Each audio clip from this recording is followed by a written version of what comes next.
Yes guys, welcome back to another video. Welcome to the George Benson football channel for your Chelsea versus Crystal Palace match preview. This is a game I'm very nervous for. It's a game that I do think there's a bit of I'm confused really at the minute. If you didn't see the video I did with Eunice or any of the recent videos I've done here on the channel, you guys will not know that at the minute I'm looking at the Palace game and the Liverpool game, and in my head, I'm just wondering if Chelsea lose both of these matches or come away with maybe 1 point and don't win either of them, I wonder how Graham Potter can keep hold of his job. I'm also looking at this and thinking, well, is sacking a manager going to do very much? No. Todd Boehly wants to bring an end to player power at Chelsea Football Club in Stamford Bridge. So, with that in mind, I'm praying that Graham Potter gets this one right, and maybe we can use a victory at home to Crystal Palace tomorrow on Sunday as a springboard to resurrect the season, to jump forward into some kind of positivity. Dennis Zakaria is injured. João Felix is suspended, the first of 3 games missed through a suspension, and quite frankly, Chelsea don't really have anybody to choose from. I think Ruben Loftus-Cheek is going to be available. I don't think he's going to come straight back into the team because that is something that we're trying to stop. Having players be injured, come back too quickly, and then get reoccurrences of certain injuries. Crystal Palace, you never really know what you're going to get with Crystal Palace, but Chelsea at the same time, we're in a mid-table battle right now. We are not really realistically looking at top 4. Manchester United have just beaten Manchester City at the time of me recording this, and when you look at Man United, I want to talk about them here just to make a point for a second.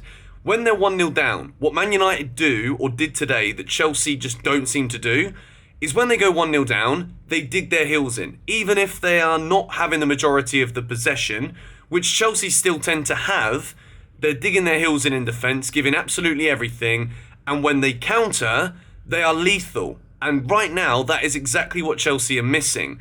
We are not creative when we're on the ball, but our heads are absolutely dropping when we go 1-0 down.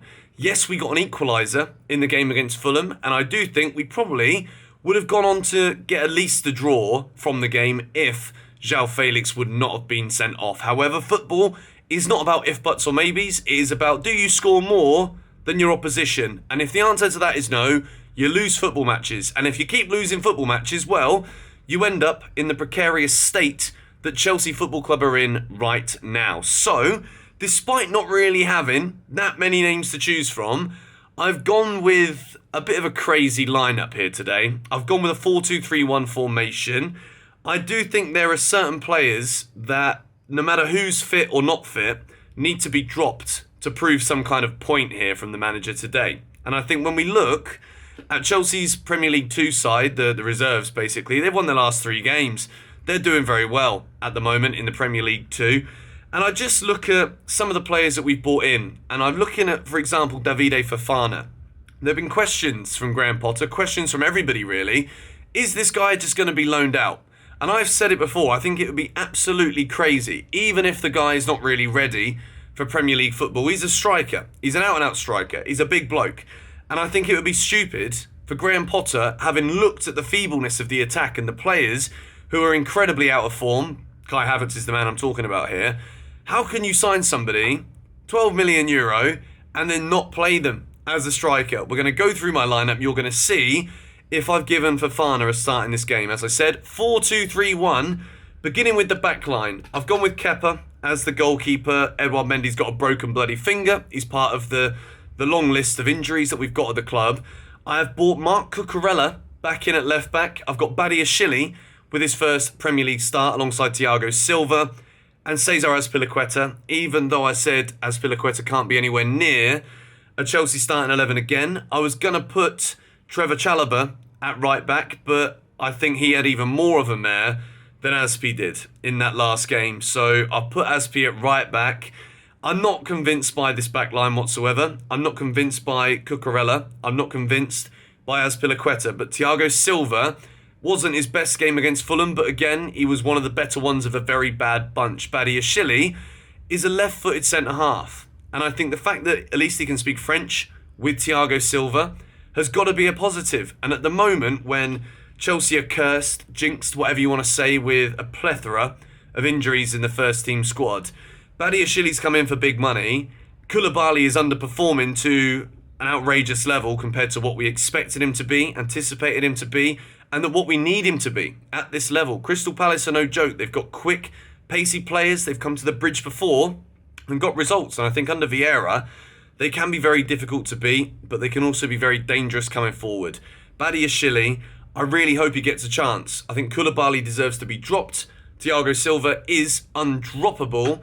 And I back Badiashile to put in a good performance. We move into an unfortunate pivot, an out-of-form Kovacic and Jorginho. It looks as though, and I'll be talking about this in a news video before the game tomorrow, Jorginho looks set to leave. It was reported by the Athletic, that Jorginho is counting down the days to leave Chelsea Football Club. Not really what you want. I just really hope we can show up for this one. I would love to see Ruben and Kovacic. I don't think Jorginho's up for it. I think if he's counting down the days to leave, as we're being led to believe, I don't really see the incentive for him to put the effort in, which I think is the biggest problem at the moment with the majority of these Chelsea players. And I'll be totally honest with you, this is probably one of the most difficult match previews I've ever had to do, because no matter what we think about the injuries, there's also so many players who are fit who I don't really want to put anywhere near the starting 11 because they don't deserve to be near the starting 11. Right, this is where this could get interesting.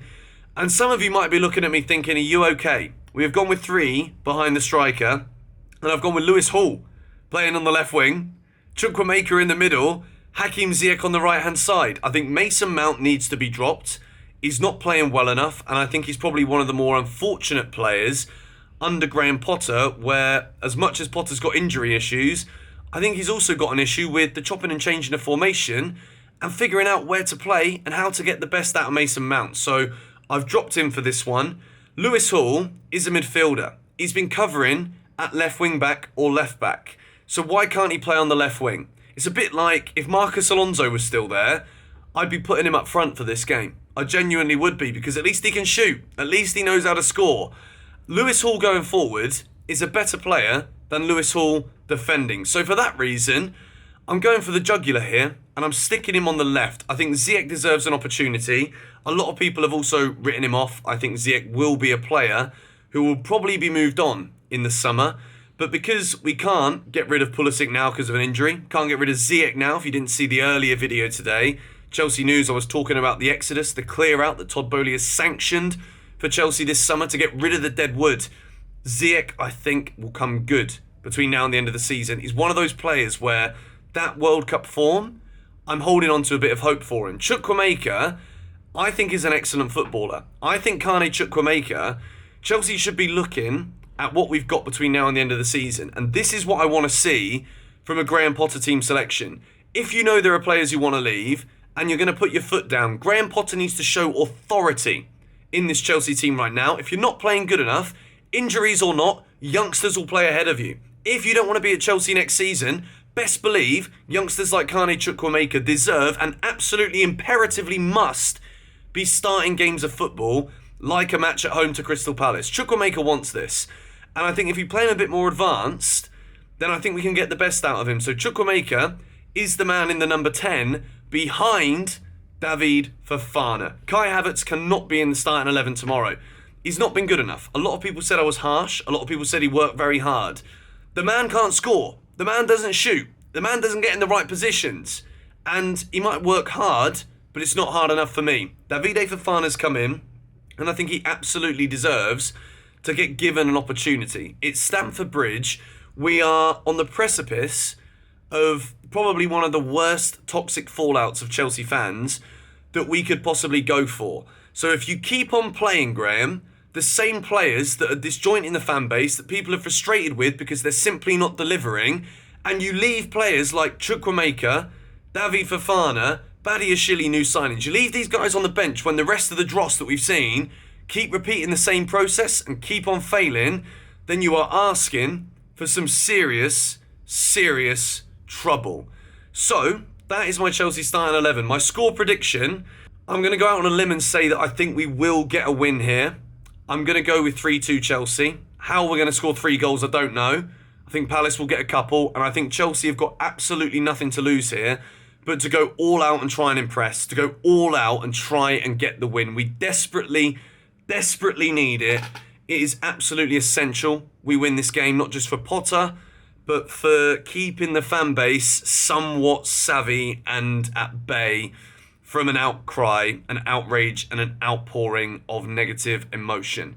Let me know your thoughts on my starting 11. Is it feasible? Let me know your thoughts in the comments. Let me know your score predictions. And if you could, hit the like button on this video. And as I said, check out the earlier news video. And there'll be another news video, probably, if there's enough stories, before the game tomorrow. I'm nervous. Come on, you Blues.